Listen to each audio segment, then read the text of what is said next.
Shout out to Curiosity Incorporated for this part of this video. If it wasn't for him, this video wouldn't exist. Curiosity Incorporated, it's they're so hard to find that they put a map on the back. Alright, back to the program. Westinghouse, Newhaven, electric synchronous motor clock. I plugged it in, doesn't work. I'm assuming the cord is done for. He said it was working, but the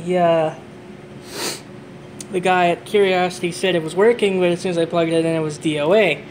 Don't unravel. So I'm going to rewire it. I got some wire, and I'm also going to use my meter here, and I'm going to ohm it out. Make sure there's no open anything around in here. Make sure it's all lively. I'll do that off camera because it's relatively boring, and there's radio people who will go ahead and show you how this is done. So yeah, I bought it for 20 bucks, equaling 40 for the other one, which will be in the part 2. Alright, let me ohm this out. Alright, I got it checked over. I got it hooked up and it's open. Like, it doesn't want to do anything. Like, I'd probably be able to put it on maybe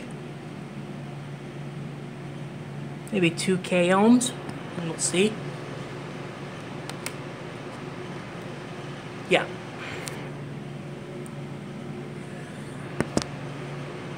$200K ohms. Get it. Yeah. Yeah. Yeah.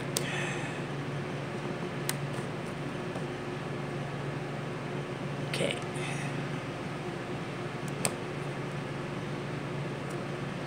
Yeah, it won't rate on the DC amps either. As I expected. It's empty. So yeah, okay.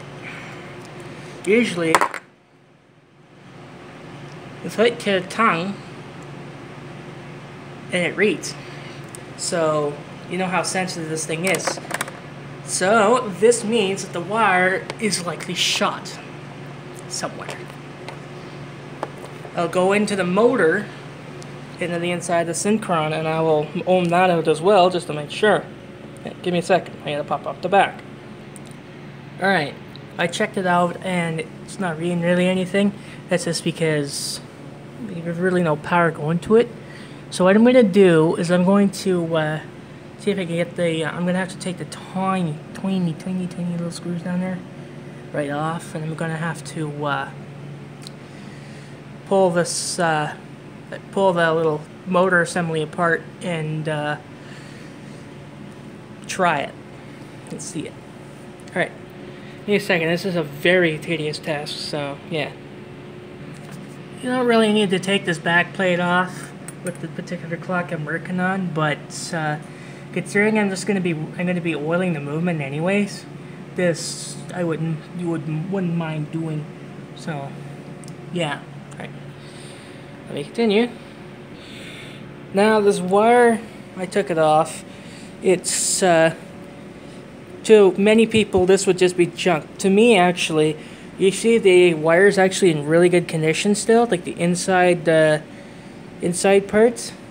That's what I'm going to do, is I'm going to keep this so that I can use it for other applications, such as speaker wire or jumper wire, or in this case if I have to replace a wire inside of a radio or another one of these clocks or anything.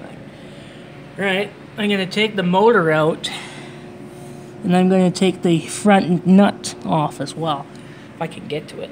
Alright, give me a second. Alright, I got the motor out. Now, for this particular motor, the synchronous, you want it so that it spins nice. But this one doesn't spin really too great, so I'm going to, I took the thing out, so I'm going to put some new stuff in there so I can get this thing to run a little bit better. I'm also going to ohm it out. I'm probably going to hook it to, see if I can get it hooked to a 9-volt and try and get something done there. Right, and that would be in part 2. Alright, see ya guys.